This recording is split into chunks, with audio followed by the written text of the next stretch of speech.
আমরা আমার নাম সঞ্জুনাথ। তোমার বাড়ি কোনানে?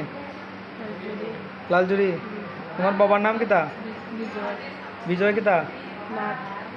তুমি এখন বর্তমানে কোনানে আছো? কোন হাসপাতালে আছো? কে তোমারে লই আইছে? আমরা কয়েকজন লই আইছি না। তখন কিরকম অবস্থা আছে তোমার? এখন সুস্থ আছো না? তুমি কেমনে রাস্তাতে পড়ছো কইতে পারো নি? কইতে পারো না কিছু? ও আচ্ছা, ঠিক আছে। আমার নাম অমৃত পাল। আমি দৈনিক সংগ্রাম পত্রিকার সাংবাদিক।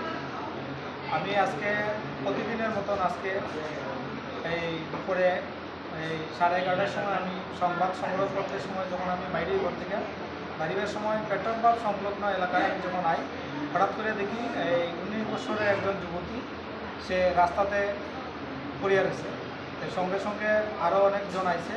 আওয়ার পরে আমরা মাথাতে জল টল দিই। দেওয়ার পরে আমার সঙ্গে একজন আসলে ভরতনাথ, আমরা দুজনে মিলিয়া কাঞ্চনপুর হাসপাতালে আমরা আনছি। তাইলে আনার পরে কাঞ্চনপুর হাসপাতালে ডাক্তারের সঙ্গে আমরা সহযোগিতা করছি।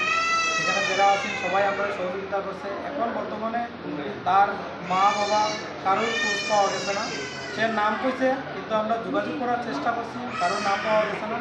এই যোগাযোগ করতে পারছি না, কিন্তু আমরা প্রশাসনের কাছে এই দৃষ্টি আকর্ষণ করতেছি যাতে অতিসত্ত্ব যাতে এই প্রশাসন যাতে সেটা নজর দেয়। বর্তমানে 19 বছরের যে যুবতী, তোমার নাম কি? সঞ্জুনাথ। সে এখন বর্তমানে কাঞ্চনপুর হাসপাতালে ভর্তি আছে, চ্যালেঞ্জ চলছে। আমরা ওষুধও আনিয়া দিছি। বর্তমানে কীরকম আছো তুমি?